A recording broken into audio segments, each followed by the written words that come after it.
राधे राधे। श्री हरिदास, श्री कुंज बिहारी। कैसे हैं आप सभी लोग? आई होप कान्हा जी की कृपा से आप सभी लोग अच्छे होंगे और स्वस्थ होंगे। आषाढ़ मास महात्म्यम कथा अध्याय 23।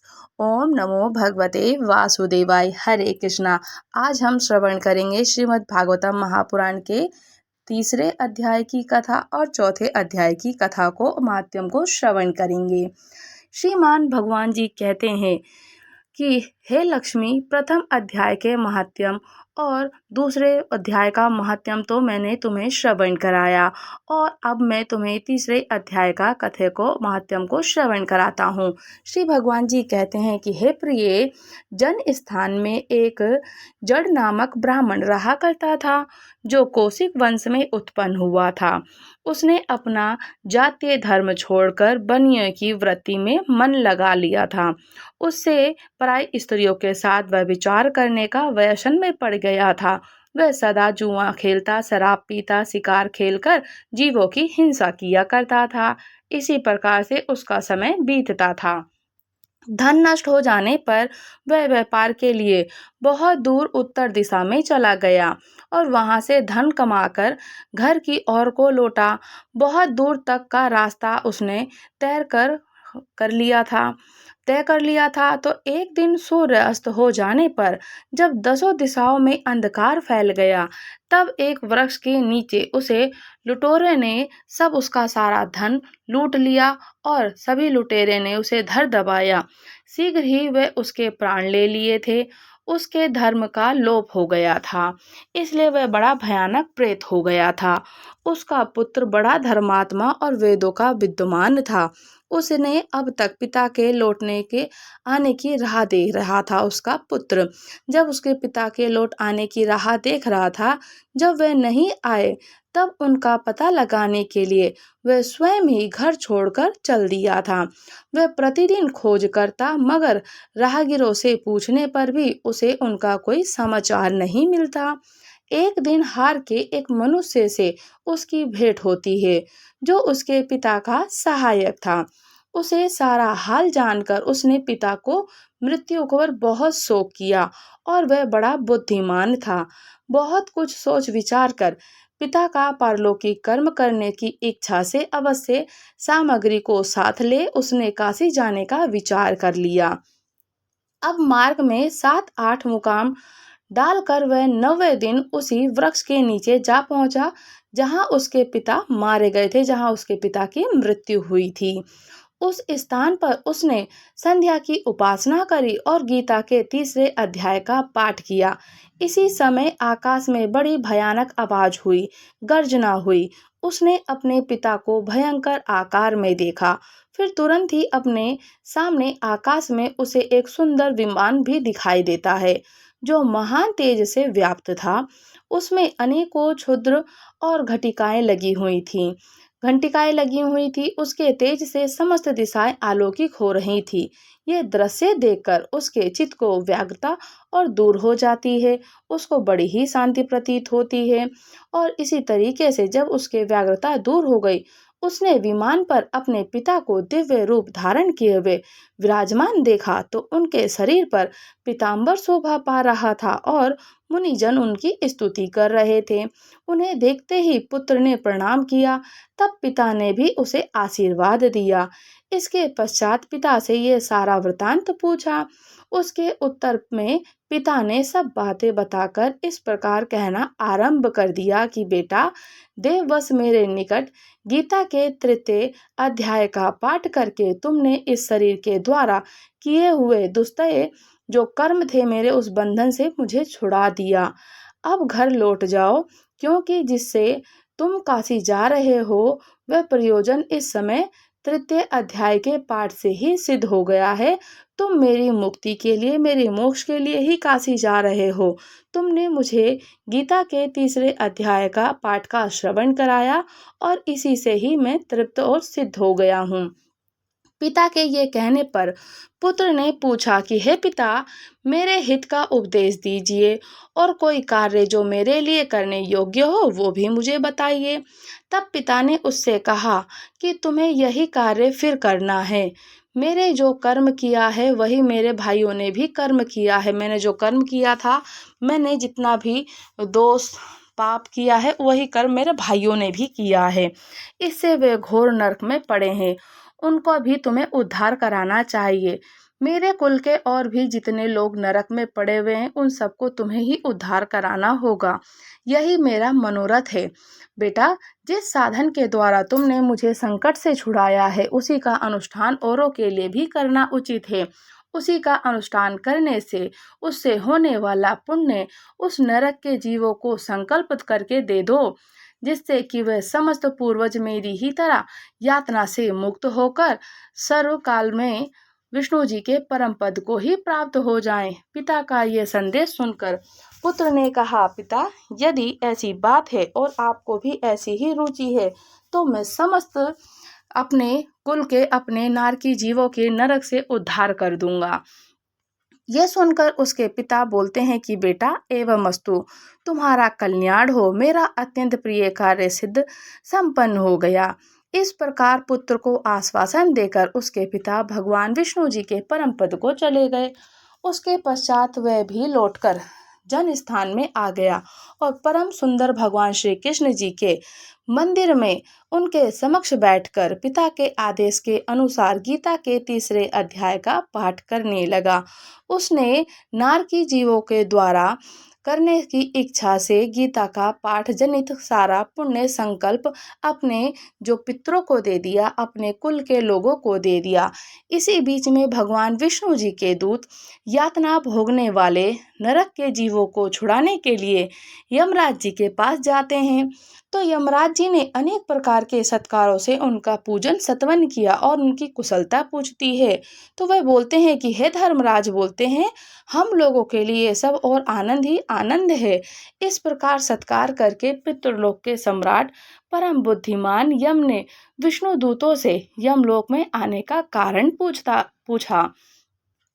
तब विष्णु जी के दूतों ने उनके पार्षदों ने कहा कि यमराज, शेष शैया पर शयन करने वाले भगवान विष्णु जी ने हम लोगों को आपके पास कुछ संदेश देने के लिए भेजा है।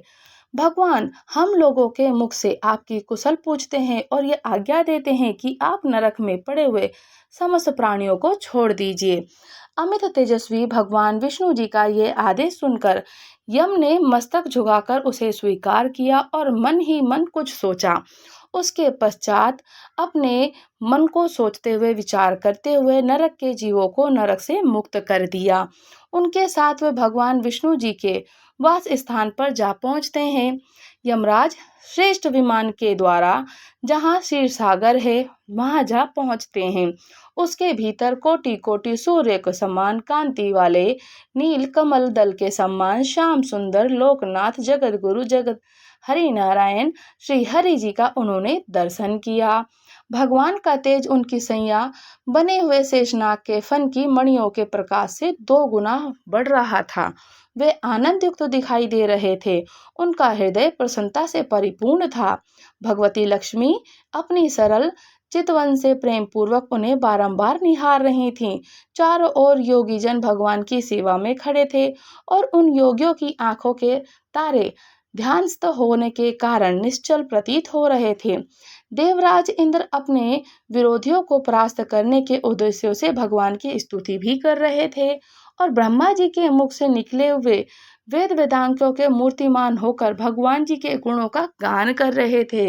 और भगवान पूर्णतः संतुष्ट होने के साथ ही समस्त योनियों की ओर से उदासीन प्रतीत होते थे। जीवों में से जिन्होंने योग साधन के द्वारा अधिक पुण्य संचय किया था उन सबको एक ही साथ वे कृपा दृष्टि से निहार रहे थे। भगवान अपने स्वरूप भूत अखिल चराचर जगत को आनंदपूर्ण दृष्टि से आमोदित कर रहे थे। शेषनाग की प्रभा से उदासित और सर्वस्त्र व्यापक दिव्य विग्रह धारण किए नीलकमल के श्रद्धेय से सामवर्ण वाले श्री हरि ऐसे जान पड़ रहे थे मानो कि जिस तरीके से चांदनी से घिरा हुआ हो और आकाश शोभा पा रहा हो। इस प्रकार भगवान की झांकी करके यमराज अपनी विशाल बुद्धि के द्वारा उनकी स्तुति कर रहे थे। यमराज बोलते हैं कि हे संपूर्ण जगत के निर्माण करने वाले परमेश्वर, आपका अंतःकरण अत्यंत निर्मल है। आपके मुख से ही वेदों का प्रादुर्भाव हुआ है। आप ही विश्व स्वरूप हैं और इसके विधायक ब्रह्मा हैं। आपको मेरा बारंबार कोटि कोटि प्रणाम है। अपने बल और वेग के कारण जो अत्यंत दुर्दय प्रतीत होते हैं, ऐसे दान वेदनों का अभिमान चूर्ण करने वाले भगवान विष्णु जी को मेरा नमस्कार। पालन के समय सर्वोत्तम शरीर धारण करने वाले विश्व के आधारभूत सर्वव्यापी श्री हरि जी को मेरा नमस्कार। समस्त देहधारियों के पातक राशि को दूर करने वाले परमात्मा, आपको मेरा बारंबार प्रणाम। जिनके ललाटवर्ती नेत्र की तनिक से खुलने पर भी आग की लपटें निकलती हैं, उन्हीं रुद्र रूपधारी आप परमेश्वर को मेरा नमस्कार। आप संपूर्ण विश्व गुरु आत्मा महेश्वर, समस्त वैष्णव जनों को संकट से मुक्त करने वाले, आप माया से विस्तार को प्राप्त हुए, अखिल विश्व व्याप्त होने वाले, कभी माया तो कभी भय उत्पन्न करने वाले, कभी अथवा गुणों से मोहित होने वाले, माया और माया जनित गुणों के बीच स्थित होने पर भी आप उनमें से किसी का प्रभाव नहीं पड़ता है और आपकी महिमा का कोई अंत ही नहीं है, क्योंकि आप असीम हैं और अनंत हैं। आपकी वाणी के विषय में कैसे कह सकते हैं और कैसे हो सकते हैं, ये मेरा मौन रहना ही उचित है। इस प्रकार स्तुति करके यमराज ने हाथ जोड़कर कहा कि हे जगदीश्वर, आपके आदेश से इन जीवों को गुण रहित होने पर भी मैंने छोड़ दिया। अब मेरे योग्य और जो कार्य हो उसे बताइए। और उनके ये कहने पर भगवान श्री हरि नारायण मधुसूदन मेघ के समान गंभीर वाणी के द्वारा मानो अमृत रस से सींचते हुए बोले कि धर्मराज, तुम सबके प्रति सम्मान भाव रखते हुए लोगों का पाप से उद्धार कर रहे हो। तुम पर देहधारियों का भार रखकर मैं निश्चिंत हूँ। तुम अपना काम करो और अपने लोक को लौट जाओ। ये कहकर भगवान अंतर्ध्यान हो जाते हैं और यमराज अपनी पुरी को लौट आते हैं और वह ब्राह्मण अपनी जाति और समस्त नरक जीवों के नरक से उद्धार करके स्वयं भी श्रेष्ठ विमान पर विष्णु धाम जी को चले जाते हैं। अब हम श्रवण करेंगे श्रीमद् भागवतम महापुराण के 4th अध्याय को। भगवान श्री कृष्ण जी कहते हैं कि प्रिय, अब मैं 4थे अध्याय का महात्म्य बताता हूँ। सुनो, भागीरथ जी के तट पर वाराणसी बनारस नाम की एक पुरी है। वहाँ विश्वनाथ जी के मंदिर में भरत नाम के एक योगीनिष्ठ महात्मा रहते हैं, जो प्रतिदिन आत्मचिंतन में तत्पर हो आदर पूर्वक गीता जी के 4th अध्याय का पाठ करते हैं और उसके अभ्यास से उनका अंतःकरण निर्मल हो गया है और वे शीत उष्ण द्वंद्वों से कभी व्यथित नहीं होते हैं। एक समय की बात है, वे तपोवन नगर की सीमा स्थित देवताओं के दर्शन करने की इच्छा से भ्रमण करते हुए नगर से जा निकलते हैं और वहाँ बेर के 2 वृक्ष देखकर उन्हें के जड़ में विश्राम करने लगते हैं। अब जब उन्होंने बेर की जड़ देखी तो विश्राम करा और एक वृक्ष की जड़ में उन्होंने अपना मस्तक रखा और दूसरे में अपना पैर टिका लिया। थोड़ी देर के बाद जब वे तपस्वी चले गए, तब बेर के दोनों वृक्ष 5 ही छिदनों के भीतर सूख गए। 5 या 6 दिनों के बीच में ही सूख गए। उनमें पत्ते और डालियां भी नहीं रह गई। उसके पश्चात वे दोनों वृक्ष कहीं ब्राह्मणों को पवित्र ग्रह में 2 कन्याओं के रूप में उत्पन्न हुए।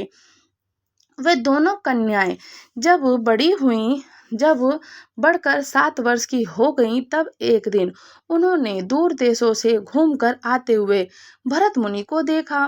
उन्हें देखते ही वे दोनों चरणों में उनके चरण में पड़ गए और उनसे मीठी वाणी में बोलते हैं कि मुनि, आपकी ही कृपा से हम दोनों का उद्धार हुआ है। हमने बेर की योनि को त्याग कर मानव शरीर का रूप धारण किया है और प्राप्त किया है। उनके इस प्रकार कहने पर मुनि को बड़ा विस्मय होता है।